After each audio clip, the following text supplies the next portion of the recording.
መቼም ቢሆን ወደ ቤትህ ገብተህ ሳታውቀው ድንገተኛ የክብደት፣ የጭንቀት ወይም የድካም ስሜት ተሰምቶሃል? ወይስ ደግሞ ምንም ያህል ጸሎት ብታደርግና ብትለፋ በቤትህ ውስጥ ሰላም የጠፋው፣ ጠብ የሚበዛው ወይም እንቅልፍ የሚነሳህ ይመስልሃል? ብዙዎቻችን ጠላቶቻችንን ከውጪ እንፈልጋለን። ነገር ግን እውነታው ግን ሳታውቀው በቤትህ ውስጥ ክፉ መናፍስትን እየጋበዝክ ሊሆን ይችላል። ዛሬ የምናወራው በፊልም ላይ ስለምናየው መንፈስ አይደለም። የምናወራው ስለ መንፈሳዊ መልህቆች ነው። በየቀኑ የምንጠቀምባቸው ተራ ዕቃዎች የክፉ ኃይሎች መሳቢያ ወይም መግቢያ በሮች ሆነው ሊያገለግሉ ይችላሉ።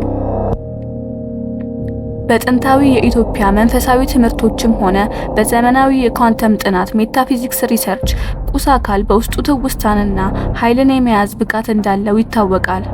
አንዳንድ ዕቃዎች በቤታችሁ ውስጥ ዝም ብለው አይቀመጡም። የራሳቸው የሆነ ሞገድ ወይም ቫይብሬሽን አላቸው። ያ ሞገድ ከጨለማው ዓለም ጋር የሚገጥም ከሆነ በሩን ለክፉ መናፍስት ወለል አድርገህ ከፍተሃል ማለት ነው። ለዚህ ዩቲዩብ ቻናል አዲስ ከሆናችሁ ቻናሉን ሰብስክራይብ በማድረግ ቤተሰባችንን መቀላቀል ትችላላችሁ። እስከዚህ ቪዲዮ ፍጻሜ ድረስ ሰላምህን ለማግኘት ዛሬውኑ ከቤትህ ልታስወግዳቸው የሚገቡ 5 ዕቃዎችን እናያለን። አንደኛ፣ የተሰበሩ ወይም የተሰነጠቁ መስታወቶች። መስታወት ኃይልን የማዛባት ባህሪ ያለው ተብሎ ይታመናል። መስታወት ሲሰበር የሚሰጠው ነጸብራቅ የተቆራረጠ ነው። በመንፈሳዊ ዓለም ይህ በቤትህ ውስጥ ያለውን የኃይል ፍሰት ያዛባል። ይህ ደግሞ ግራ መጋባትንና ስብራትን ለሚወዱ መናፍስት ትልቅ ግብዣ ነው። የተሰበረ መስታወት ውስጥ ስንመለከት የተሰበረውን ማንነትህን ወደ መንፈሳዊ ዓለም እየላክ እንደሆነ አስብ።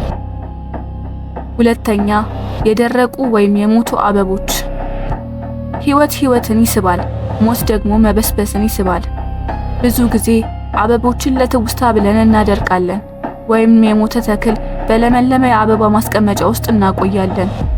በመንፈሳዊ ምርምር የሞተ ኦርጋኒክ ነገር መቀመጥን ወይም ስታጂኔሽንን ያመለክታል።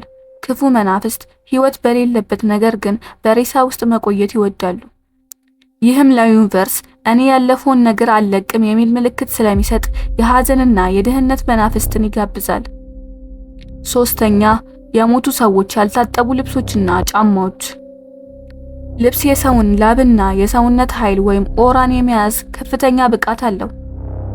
የምንወዳቸው ሰዎች ማስታወስ መልካም ቢሆንም የሞተ ሰው ልብስ ወይም ጫማ ሳይታጠቡ ለረጅም ዓመታት ማስቀመጥ የዛን ሰው ኃይል በቤቱ ውስጥ እንዲታሰር ያደርጋል።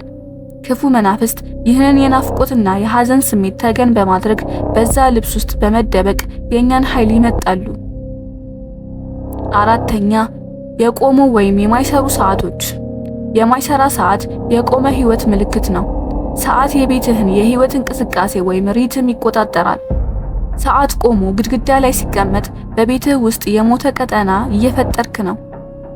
በዓለማት መካከል የሚኖሩ መናፍስት እንደዚህ ባሉ የቆሙ ነገሮች ውስጥ መደበቅ ይወዳሉ። ይህ በስራህ፣ በትዳርህ ወይም በሕይወትህ መቀርቀርም ወይም ስታክ መሆንን ያመጣል። አምስተኛ፣ ምንነታቸው የማይታወቁ ጥንታዊ ጭንብሎችና ምስሎች። ጥበብ ዝም ብሎ ጥበብ አይደለም፣ በጀርባው የራሱ የሆነ ዓላማ አለው። ብዙ ሰዎች ለቤት ማጌጫ ብለው የአፍሪካ ጭንብሎችን ወይም እንግዳ የሆኑ የሰው ምስሎችን ይገዛሉ። ነገር ግን ብዙዎቹ እነዚህ ነገሮች የተሰሩት ለተወሰነ አምልኮዎች ወይም መናፍስት እንዲያርፍባቸው ሊሆን ይችላል።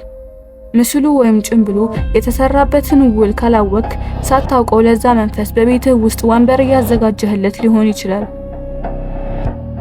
ይህ ለምን ይሆናል? በኳንተም ሲግኒቸር ምርምር መሰረት እያንዳንዱ ቁስ አካል የራሱ የሆነ የሞገድ ድግግሞች ወይም ፍሪኩዌንሲ አለው። ክፉ መናፍስት ዝቅተኛ ሞገድ ያላቸው ናቸው።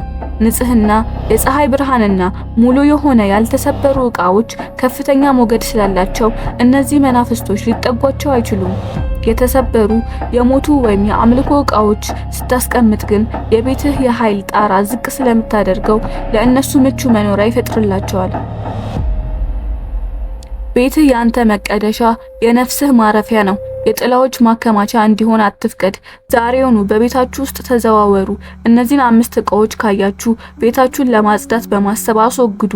እነዚህ ዕቃዎችን ካስወገዳችሁ በኋላ ቤታችሁን በጨው ውሃ እርጩ ወይም ዕጣን አጭሱ። ወዲያውኑ የቤታችሁ አየር ሲቀላችሁና ሰላም ሲሰፍን ታስተውላላችሁ። ይህ ቪዲዮ ከጠቀማችሁ ላይክ እና ሰብስክራይብ በማድረግ የዓለማችንን ሚስጥራት አብረን እንመርመር። በቀጣይ በሌላ ቪዲዮ ተመልሰን እስከምንገናኝ ቻው።